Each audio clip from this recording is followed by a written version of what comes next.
अच्छा जी।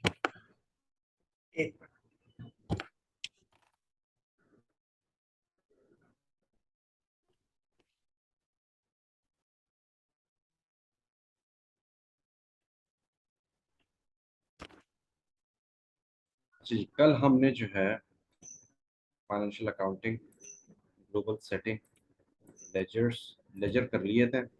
फील्ड्स भी हमने जो है वो लगा दी थी। ठीक है। और इसके अलावा हमारे पास अब फिस्कल ईयर पोस्टिंग पीरियड आ रहा है। Maintain fiscal year variant.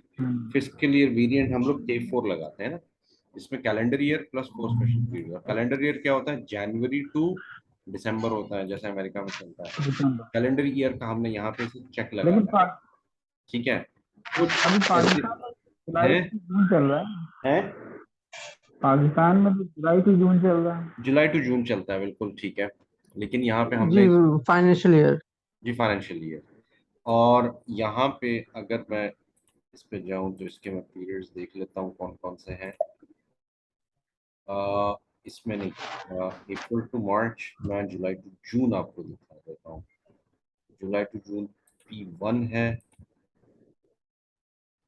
P1 है, और इसके पीरियड्स हम देख लेते हैं। यहाँ पे no entries found.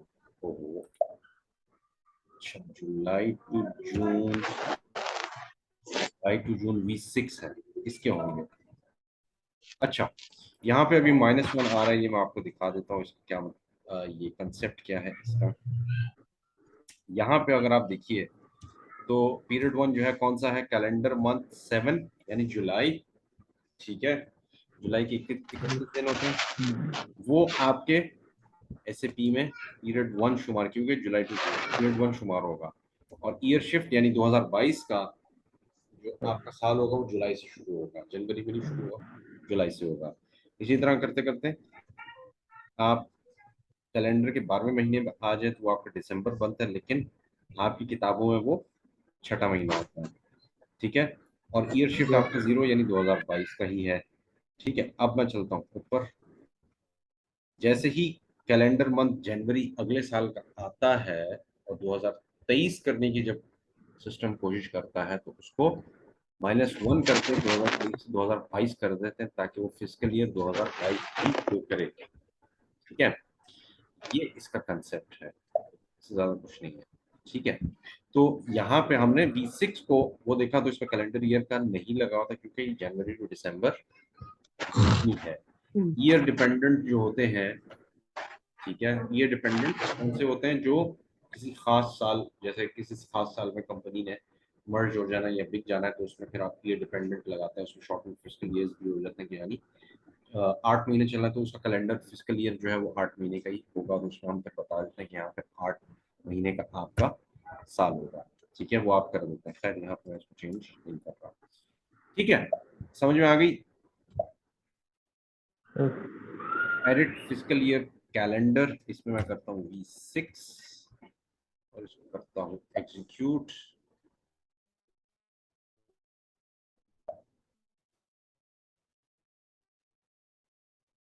Programme execute in background, LP01, enter, immediate save background job. अच्छा जी, बैकग्राउंड जॉब के लिए मुझे जाना पड़ेगा SM37। ठीक है, स्केड्यूल्ड, एग्जीक्यूट। अच्छा, यहाँ पे फिजिकल ईयर पीरियड जो है इसने जनरेट कर दिया है। ठीक है। अब इसका अगर मैं स्पूल देखना चाहूँ तो उसमें क्या डिटेल्स आ रही है? कुछ नहीं आ रहा। ठीक है। ठीक है, कोई बात नहीं। सिर्फ एक प्रोसेस में आपको बता रहा था। SPRO पे जाऊंगा फिर से, IMG, financial accounting global setting, ledgers. Physical year मैंने आपको बहुत सारा करके बता भी दिया। असाइन फिजिकल ईयर वेरिएंट आपके जो है वो K4 ही हमने लगाया हुआ है। ठीक है। T28T, इसको मैं अगर चेंज करना भी चाहूँ नहीं कर सकता, क्योंकि CO में भी आपने यही लगाया, वो मुझे भी जाके फिर चेंज करना पड़ेगा। Define variants for opening posting period. Posting periods जो है आपके कौन से होते हैं ये मैं आपको बता देता हूँ। यहाँ पे मैं इसको करता हूँ न्यू एंट्रीज T28T,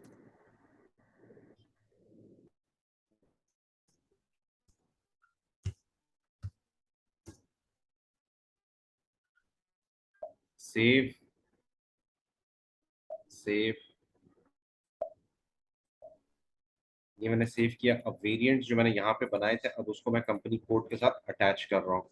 अटैच कैसे करूंगा, पोजीशन पे जाता हूँ T28T, यहाँ पे मैं वेरिएंट लगा दूंगा T28T। हर चीज एक ही कोड के साथ मैं लेकर चल रहा हूँ ताकि मुझे आसानी हो, मुझे कुछ याद रखने की जरूरत ना पड़े। ठीक। अच्छा जी, ओपनिंग क्लोजिंग पोस्टिंग पीरियड। अच्छा जी, अब मैं यहाँ पे करूंगा V19 कंटिन्यू। यहाँ पे अब मुझे क्या वो बता रहा है, इससे पहले मैं इन सबको कॉपी एज नहीं,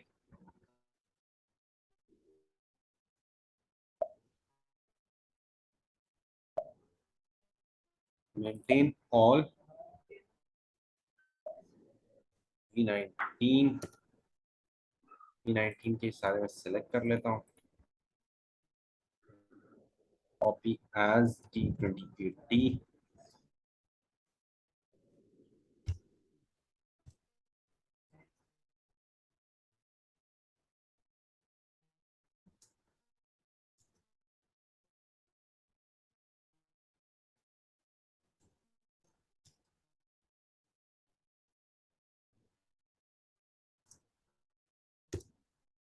अच्छा जी, यहाँ पे अब वो मुझे क्या बता रहा है कि पोस्टिंग पीरियड्स आपने जिसमें पोस्टिंग करनी है अपने डॉक्यूमेंट्स में वो कहाँ से शुरू हो रहा है।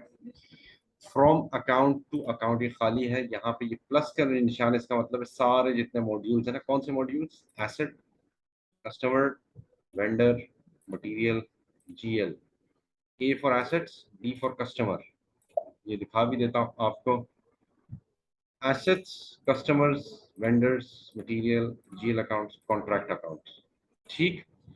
तो यहाँ पे इसने वो खाली रख के सारी जो आपकी रेंज है उसको क्या कहा है कि आप पीरियड वन कौन सा वाला, जनवरी का 2021 का लेकर 12 2022 यानी 2 साल के इसने खोल दिए। अब जो स्पेशल पीरियड्स होते हैं ये क्या होते हैं ये मैं बता दूं। स्पेशल पीरियड वो होते हैं जिसमें आप एडजस्टमेंट एंट्रीज डालते हैं। कौन सी एडजस्टमेंट की, अनपोस्टेड डिप्रिसिएशन है, टैक्स है, अनपोस्टेड इनवॉइसेस हैं, GR IR की हैं, बैंक रिकंसिलिएशन की हैं, फिर उसके बाद करेक्शन की है, कुछ आपने रिवर्स करनी है, फिर आपने कुछ लीजिंग की डालनी है, कुछ आपने इंश्योरेंस की मिस होगी वो डालनी है, अनपेड इनवॉइसेस हैं या ओवरचार्ज हैं या क्रेडिट मेमो, मुख्तलिफ। जब आपका साल खत्म होता है जब आपने एडजस्टमेंट्स डालनी होती हैं हर महीने के लिहाज से, वो आप इन पीरियड्स में डालते हैं। वो चार आपको महीने वो आपको देता है। कौन देता है, SAP देता है। ठीक। उसको मैं सेव सेव किया, ये हो गया आपका एक हिस्सा। बेसलाइन कॉन्फ़िगरेशन आपकी पूरी होगी। कहाँ कहाँ से देखेंगे पूरी हो गई कॉन्फ़िगरेशन, एंटर ग्लोबल पैरामीटर्स में जाएं, T28T में जाएं, डबल क्लिक करें और यहाँ पे आप देख लें K4 वेरिएंट है, क्रेडिट कंट्रोल एरिया है, कंपनी भी लग चुका है, करेंसी आपकी USD है, field status variant, posting period variant वो भी लग चुका है। ठीक है, और बाकी सारी चीज़ें आपके पास आप करते हुए आए हैं। ठीक। अच्छा ये हो गया। उसके बाद एडिशनल पैरामीटर्स में चले जाऊं तो ये मशीन इंटीग्रेशन के लिए आपके पास कुछ चीज़ें होती हैं, मैं आपको बताता हूँ। T20T एडिशनल डेटा में जाता हूँ तो ये आपको क्या दे रहा है, बहुत सारी चीज़ें, tax rate, KDT, house currency, plants abroad. ये वो चीज़ें जो आपकी मशीन इंटीग्रेशन की पैरामीटर वैल्यूज आप दे देते हैं। टैक्स का आपका टैक्स के वो हैं वो आप दे देते हैं, यहाँ पे पैरामीटर वैल्यूज आप दे सकते हैं। डिटेल टैक्स एंट्री, इसके अलावा भी कोई एक वो रजिस्ट्रेशन का भी कहीं था शायद, ध्यान नहीं रहा है। तो ये वो चीज़ें होती हैं जो आप अपने उसमें डाल सकते हैं। Edit template company codes, template आपके पास 001 भी है, ठीक है। ये टेम्पलेट आप कॉपी भी कर सकते हैं, जैसे कि मैं आपको दिए हुए थे यहाँ पे, इसको आप साइन लगा के, चेक लगा के इसे आप टेम्पलेट बना सकते हैं, ठीक है। अच्छा जी, set company code to product, यहाँ से आपकी प्रोडक्शन लाइव हो जाता है, ठीक है। अच्छा जी, करेंसीज पे आ जाए। करेंसीज पे आपके थोड़ा सा मैं अगर आपको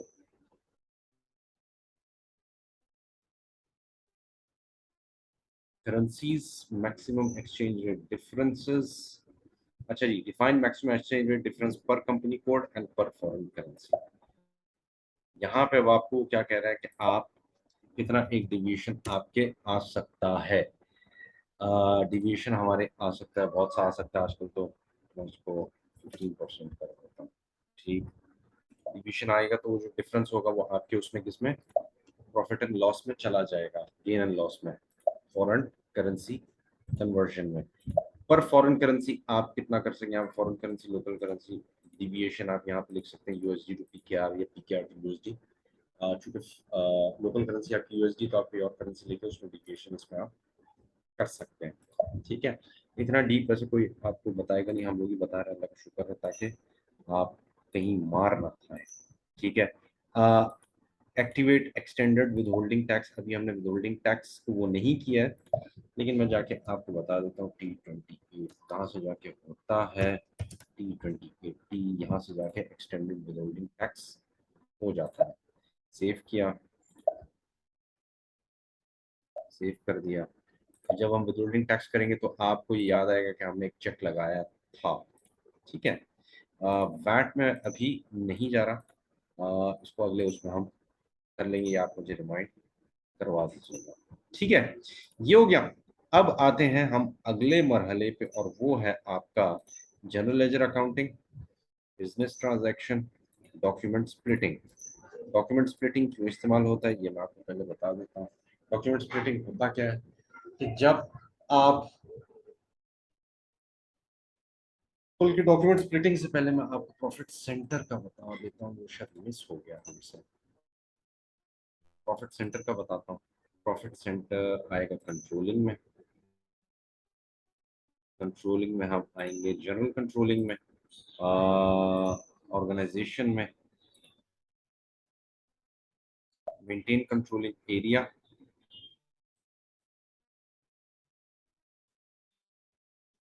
अच्छा, T28T, T28T यहाँ पे कॉस्ट सेंटर की हायरार्की हमने T28T भी डाली थी, ठीक। अच्छा, इसके अलावा, इसके अलावा मेरे पास एक चीज, defined ledger for CO version, ये आपको ये भी करना पड़ता है। पोजीशन पे जाएं, T निकालें, नहीं है न्यू एंट्रीज करें, T28T, रिगालस version 0, laser 0L, save.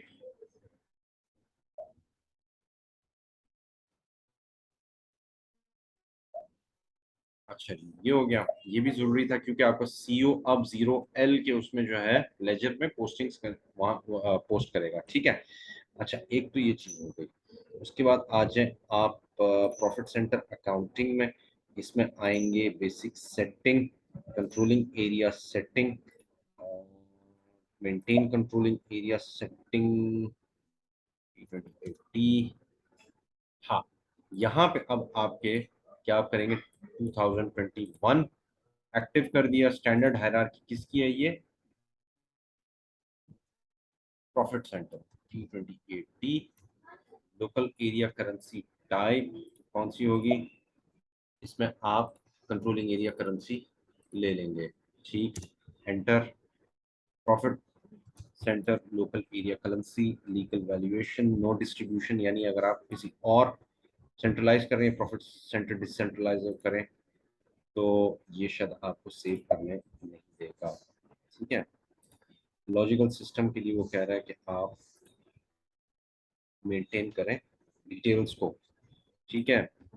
ये अभी फिलहाल cross application predefined process accounting केसी सेट कॉस्ट सेंटर अकाउंटिंग, फिलहाल इसको हम चेक नहीं कर रहे हैं, इसको हम कर देंगे no distribution to other systems, enter, save, data already save, ये किया, ये हुआ basic setting, master data, profit centre, create dummy profit centre.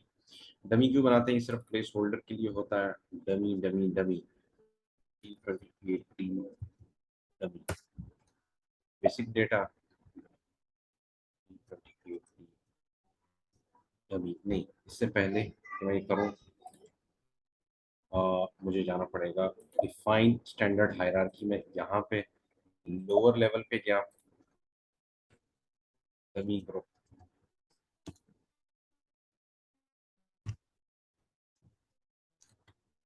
Dummy profit centre. अब मैं प्रॉफिट सेंटर के ग्रुप्स बना रहा हूँ, same level, same level,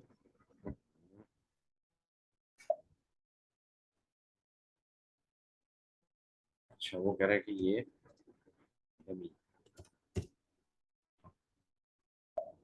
same level, north, same level, south, federal, ठीक है, north operations profit centres,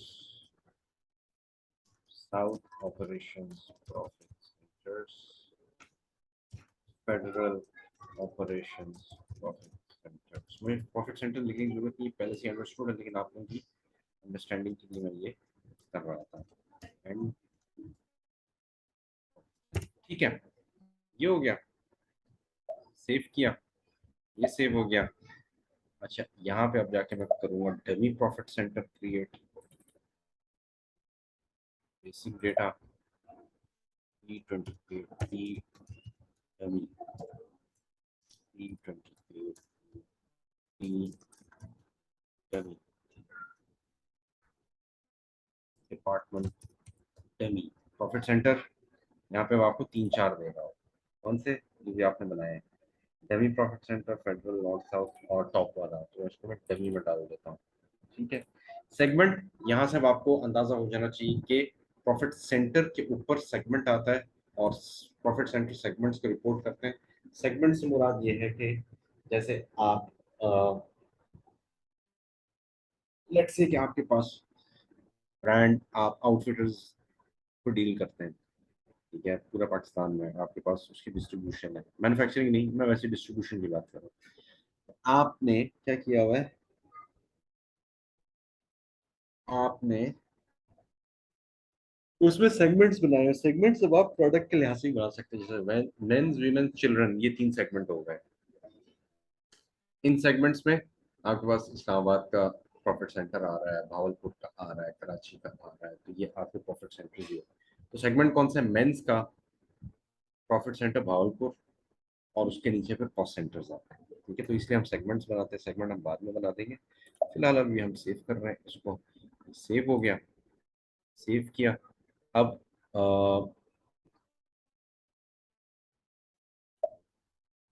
profit centre, N, NICT,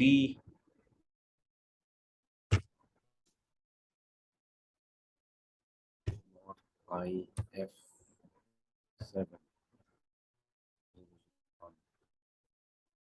ये क्या है, नॉर्थ का इस्लामाबाद, F7 इसका सेक्टर 001, ठीक।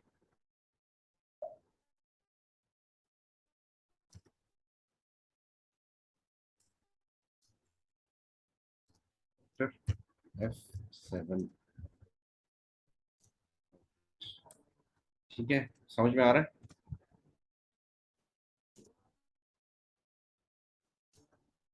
सेल्स, यहाँ पे अब कौन सा लगेगा, प्रॉफिट सेंटर ग्रुप कौन सा लगेगा, फेडरल लगेगा। फेडरल में आपके पास मुख्तलिफ वो हो सकते हैं, सेट एज इनएक्टिव और एक्टिवेट कर दूं अगर मैं, ये एक्टिवेट हो गया। और एक बना लेते हैं, साउथ का बना लेते हैं, SKTR, Tariq road, 01 SKTR 01 master data,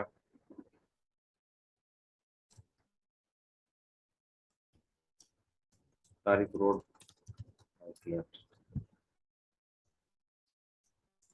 department sales, profit centre group, south operations. ठीक है, समझ में आ गया? लॉजिक समझ में आई? जी सर। अच्छा हो गया। अब मैंने इसलिए दो बनाए क्योंकि आगे हमने डॉक्यूमेंट स्प्लिटिंग करनी है। फिलहाल के लिए मैं आज यही रोक रहा हूँ, आपको मैं भी थक जाऊंगा पिछली क्लास करके।